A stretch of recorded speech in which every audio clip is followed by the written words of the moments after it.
So we have a right as citizens to protest the visit of any foreign dignitary. We have that right under our constitution. There is no bar to such an action. As long as it is peaceful and not destructive of property, we should be able to do this. I would like to tell everyone, আমি প্রথমে ইংরেজিতে বলবো তারপরে বাংলায় বলবো। আজকে 30শে December 2022-এর একটা খুব একটা কালো অধ্যায়ের একটা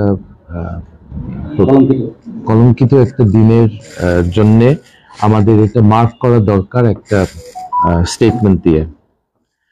Today, December 30th, 2022 is the anniversary of a shameful day in Bangladesh history. The people of Bangladesh were cheated of their voting rights in order to sustain a totally corrupt, brutal, kleptocratic dictatorship of the Awami League. The collaboration of the administration, the police, and the army in this conspiracy is deeply regretted by the people of Bangladesh. These institutions have been misused by Sheikh Hasina Wajid's Awami League. I will first recount my personal experience. I was a candidate as a member of the opposition Oikko Front, United Front. In my constituency, Nobiganj Bahubol, Hobiganj 1, we found that by 10:30 there was a great wave of support in favor of my candidacy. However, voting centers were already being manipulated and a large number of votes had been cast the night before.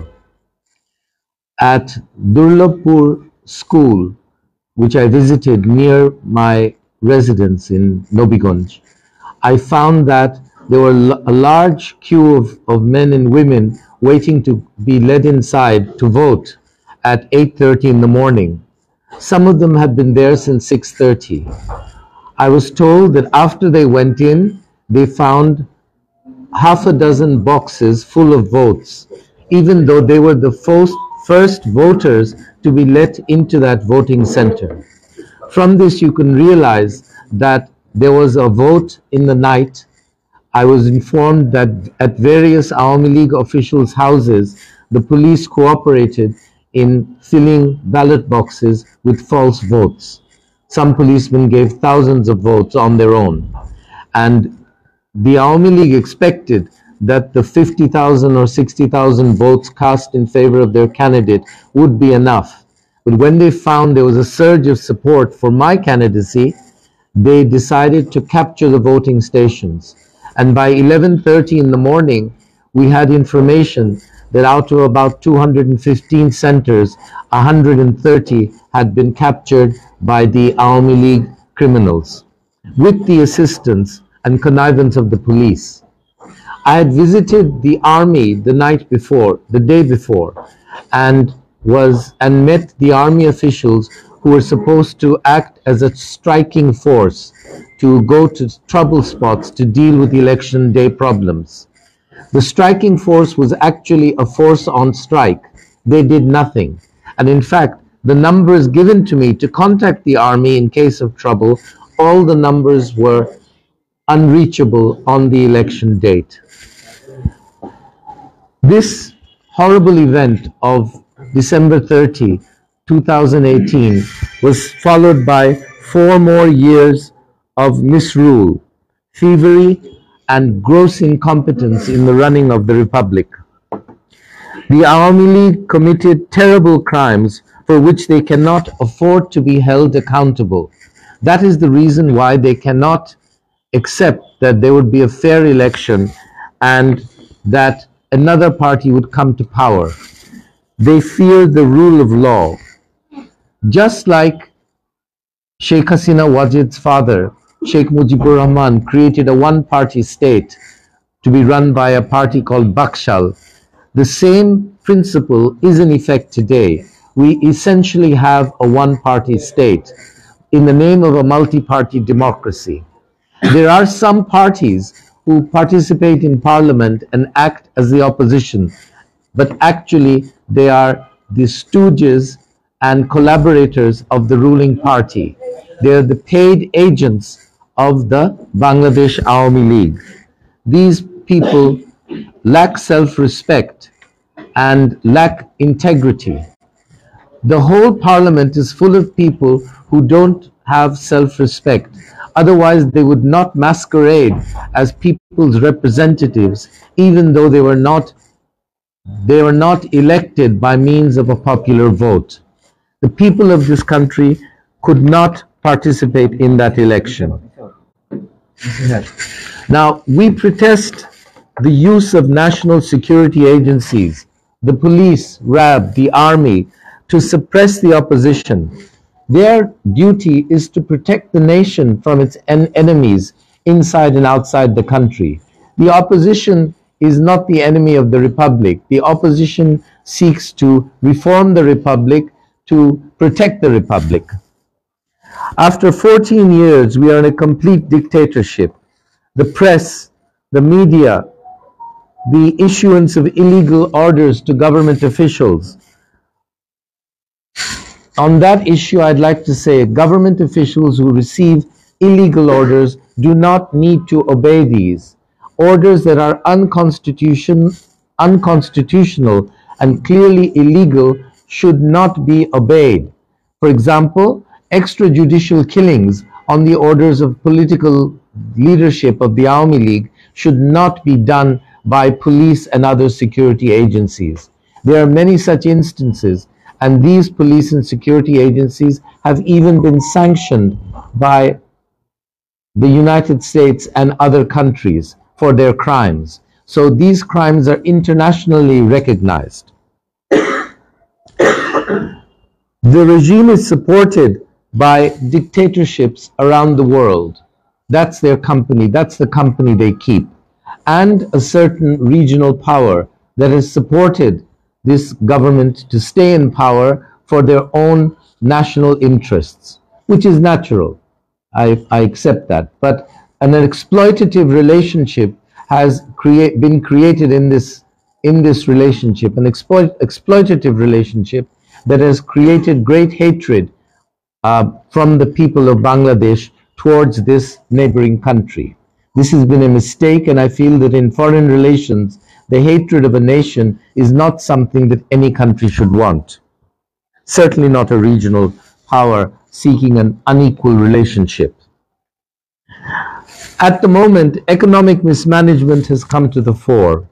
There is waste, there is corruption, development projects are completed, but at terribly inflated costs, leaving massive long-term debt burdens for the country's people. The banks have been systematically looted. All of you know of the case of the Islami Bank of Bangladesh, where 30,000 crore, which is approximately $3 billion, has been looted by a particular business group closely connected to the ruling party. This sort of activity has weakened the banking system so much that it cannot perform its function of financial intermediation. And the waste in the country is legendary. The per kilometer cost of roads in Bangladesh, according to the World Bank, is the highest in the world. And all of you know our roads are not quite as good as the roads in Japan or Switzerland, but I assure you our roads are more expensive. Why should our people accept this sort of looting by government and government agencies? The opposition has been systematically brutalized whenever it seeks to channel public disaffection. It is difficult. People have said, why don't more people come into the streets? Why don't more women participate in politics? It is difficult to stand in a peaceful demonstration against a Hitler or a Saddam Hussein or a Muammar Gaddafi or a Nicolae Ceausescu.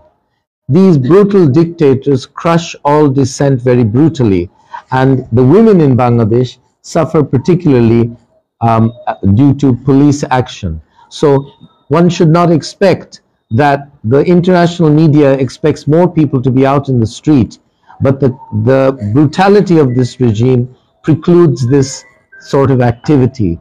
Peaceful protests are dealt with violently. All of you will note that in different districts of the country, one of the major opposition parties, the BNP, has been attacked by goons of the Chhatra League, the student wing of the Awami League, and people have been killed.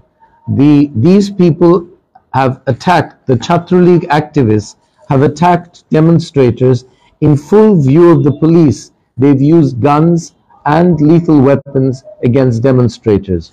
It's well documented, it's in videos and photographs, and the major newspapers have carried these stories. The police has taken no action. Their instructions are from a higher authority to allow this sort of brutalization of peaceful protests. We protest the arrest of the leaders of the BNP and Jamaat Islami on totally trumped up charges. 2,000 clerics, Islamic clerics, greatly respected people in our society, have been arrested and are being tortured and kept under terrible conditions in the jails. We demand their immediate release by this government. People have been arrested for protesting the visit of a foreign leader. Everyone has the right to do that. I will point out that in the UK, when President Trump was to visit, 100,000 people or more demonstrated against the visit of President Trump. I don't recall anyone attacking these protesters in the street or any arrests taking place for that reason. So we have a right as citizens to protest the visit of any foreign dignitary. We have that right under our constitution. There is no bar to such an action. As long as it is peaceful and not destructive of property, we should be able to do this. I would like to tell everyone that the main danger to this regime comes from the prospect of an economic collapse. High inflation will be worsened in the coming months by excessive printing of money to finance government operations. We are headed for a Sri Lanka type situation. I hope that the fall of this government occurs before that situation is reached, because once you have reached the situation of Sri Lanka, it will take many years, perhaps 15 to 20 years, to come back to the point from where you started. It's a very difficult process. I have worked in collapsed economies because I worked for the International Monetary Fund, and I can assure you it's a very difficult process, and governments really struggle in the initial years to just stabilize the economy, let alone fulfill the aspirations of the people of that country.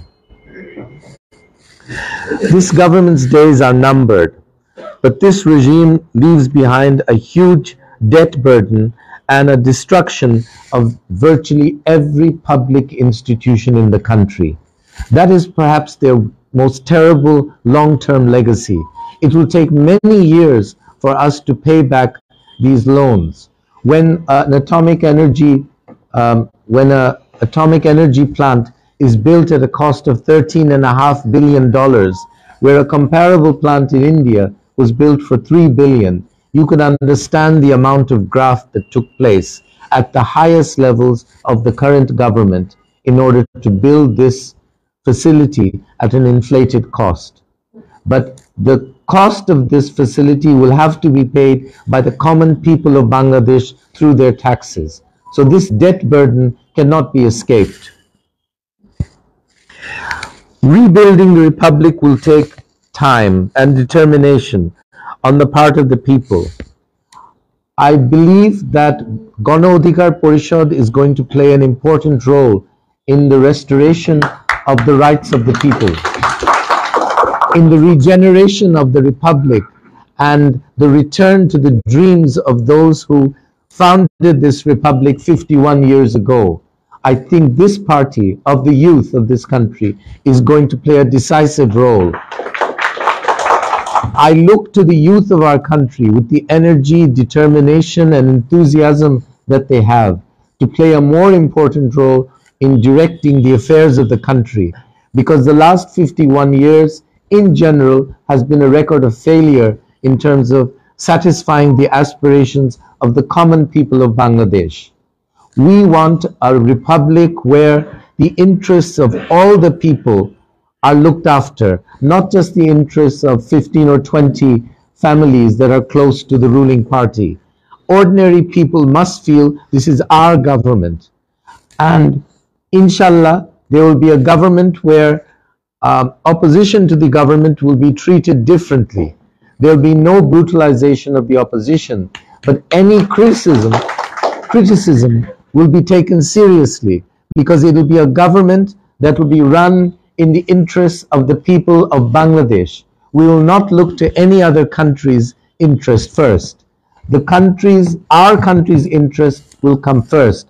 Our people's interests come first. We will be friendly with many countries. We will certainly cooperate with them. But where it's a question of their interest and my country's interest, I assure you that our party and our people expect our leaders to first protect the interests of Bangladesh. Thank you very much.